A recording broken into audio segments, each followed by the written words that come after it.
Hello and welcome to episode 111. In this episode, I'll be building another piece of terrain for a post-apocalyptic zombie setting. The same starting point will be another 25cm square cake board, but this time I'll be adding a second layer. I'm going to be building part of a collapsed department store, and this will represent two of the levels which have been crumbled in between and are all that remains that the players can access.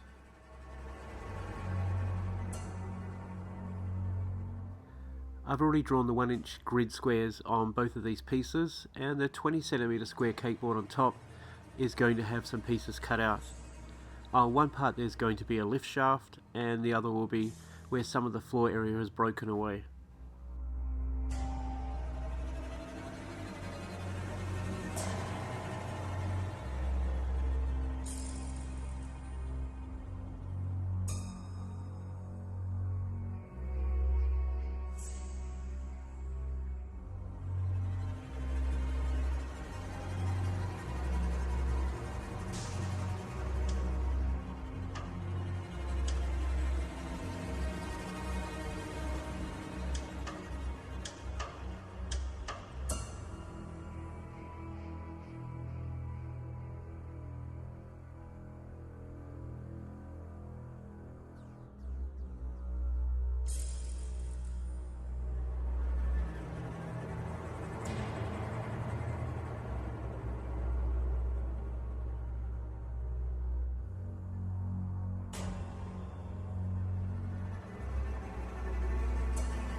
The reason I've marked the top layer over the bottom layer is so that I can cut out these pieces of foam as a supporting structure in between.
So here's the piece so far. Even though Yoo-hoo glue dries quite quickly, I did decide to leave it for a while with these heavy books on top to make sure that it was all pressed down evenly.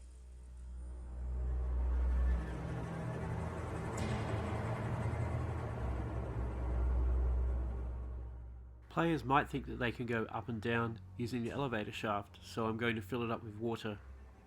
In the end, it's going to be full of zombies that have fallen into the pit and have been trapped.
Here I'm playing around with the idea of a steel girder or beam, the one that has the eye shape from the end profile. I'm basically just cut a small rectangular prism of foam, and then I've pressed on each opposing side to indent it.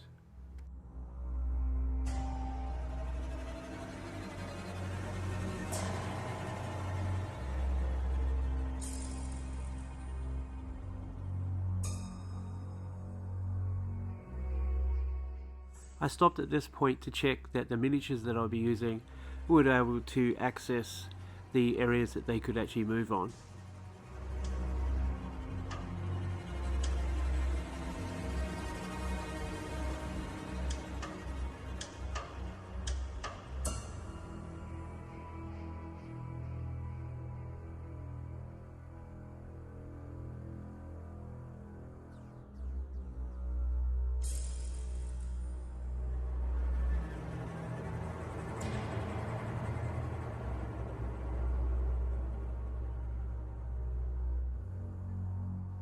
To break up some of the edges of the collapsed level, I decided to throw some tarpaulins over the edges. In this case, the tarpaulins are paper towel.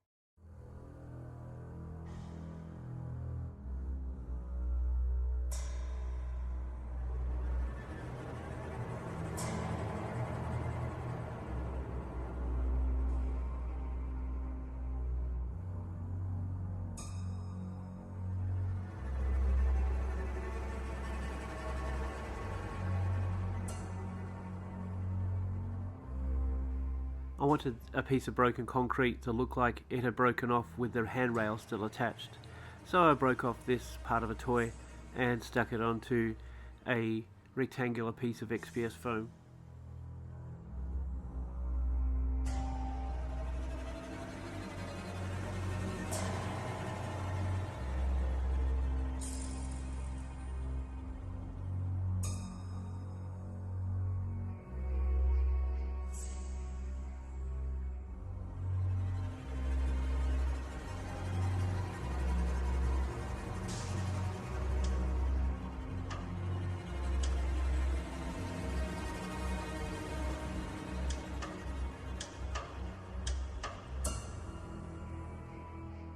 Because it's a department store, it made sense that there should be at least one display stand.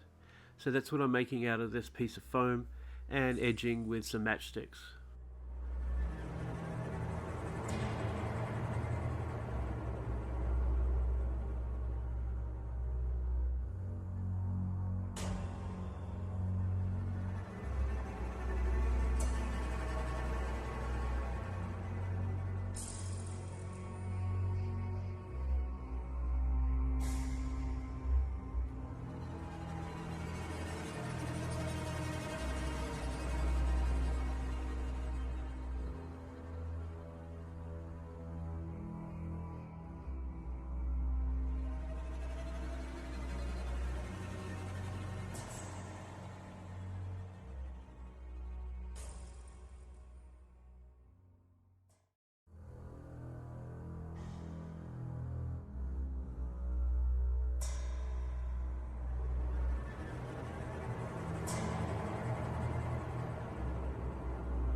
I wanted the top level to look like it had been covered by red vinyl, which had weathered. In order to do the weathering, I put pools of super glue and then added some cardstock. When it was dry, I pulled the card off, which also ripped off some of the top layers of the kegboard.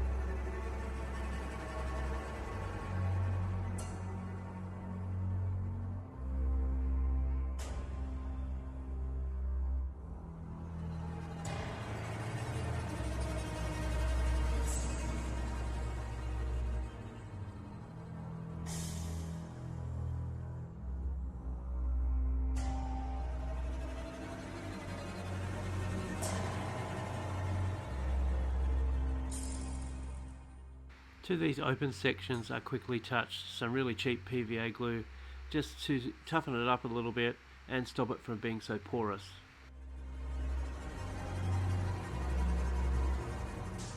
To other areas of this top level I added some thin layers of coarse texture gel.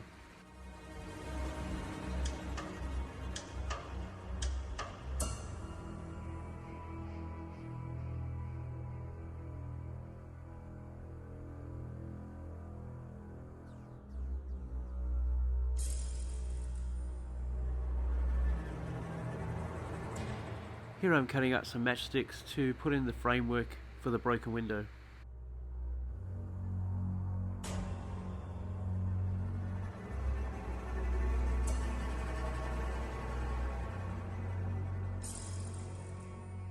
I tried to think of some other random things for a department store that might still be stuck around, and I settled for a broom and a mop sitting on an old stand. Behind the stand I'm going to put a rotten old piece of clothing sitting on a mannequin.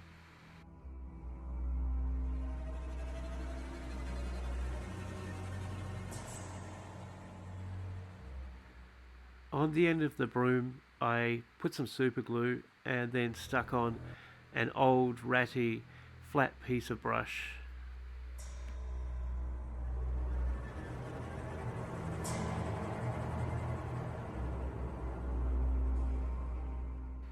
When that was dry, I used some scissors to cut off at a length that I thought the brush would be for the end of the broom. I've used some air drying clay for the shape of the mannequin, a matchstick as the stem and a bead as the base. I've then put some paper towel over the top, which I'm going to wet down with PVA, and that's going to become the rotten clothing.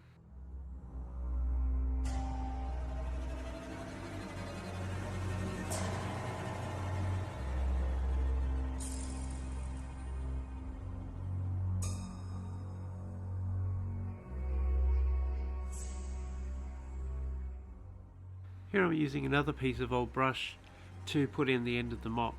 The rest of the mop is made of a lollipop stick and a small piece of scrap plastic.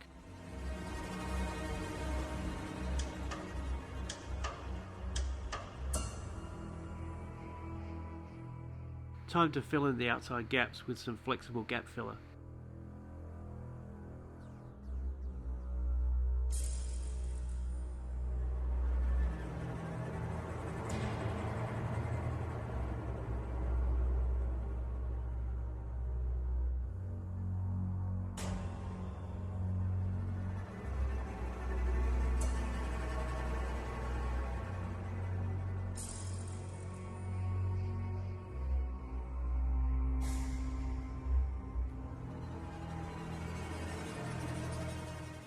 Here I'm adding a couple of layers of red paint to make the faded red vinyl on the top layer. You can see how the bits that were ripped out and the texture gel changed the tone of the red as I'm applying it. Then some black ink wash, fairly watered down, into all of the spaces that were torn out to really darken them off.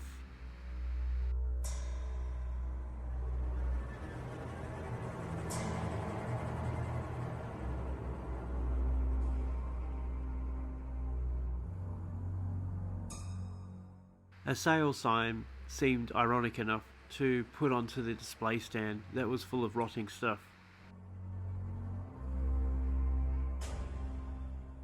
I then started stippling a dark blue into some of the areas at the bottom. There are a couple of burst pipes in this area too, and I want it to look like you would be walking in at least up to your ankles in water. Keeping the blue tone near the edges of any items that are located in this area, the rest of the spaces are black to make it look a little deeper. The inside wall's been painted with cream, and then I'm stippling over some white to make it look like it has sort of a plastered finish.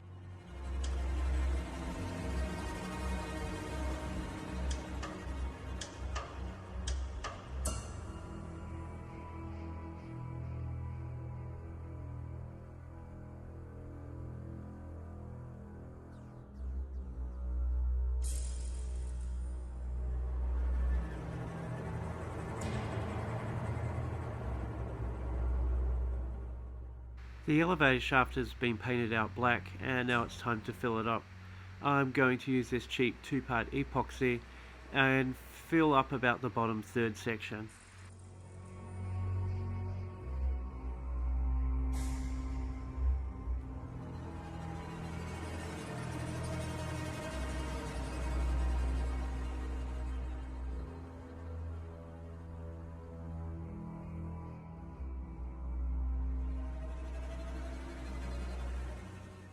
Earlier on I'd found a piece of hard plastic of something that had broken around the house, and I decided to break off some pieces of this to use in the window frame.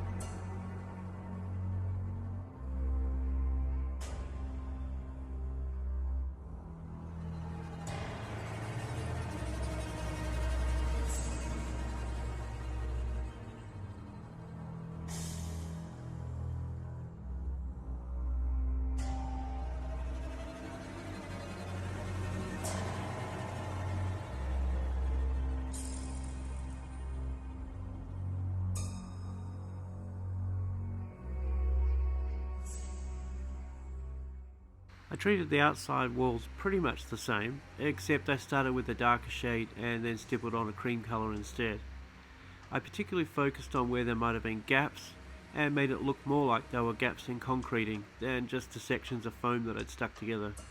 I also had the texture from the gap filler applied over the surface, so I was able to use this in areas to make it look like the wall had been crumbling a little bit.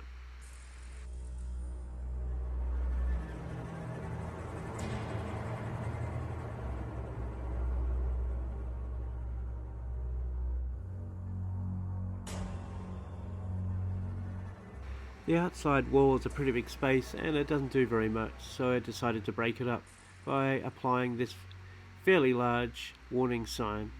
Before I attached the piece of printed out paper to the edge, I decided to give it a sort of a sepia wash by painting over with a chestnut ink.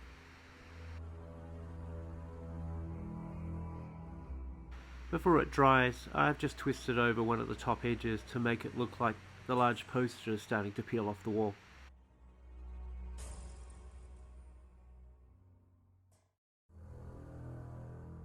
Here I'm using Mod Podge Dimensional Magic on all of the lower section, trying to avoid the higher points, for example the large concrete slabs, and this is going to make it look like it's glistening a bit more and the blue black area will become more of a puddle of water.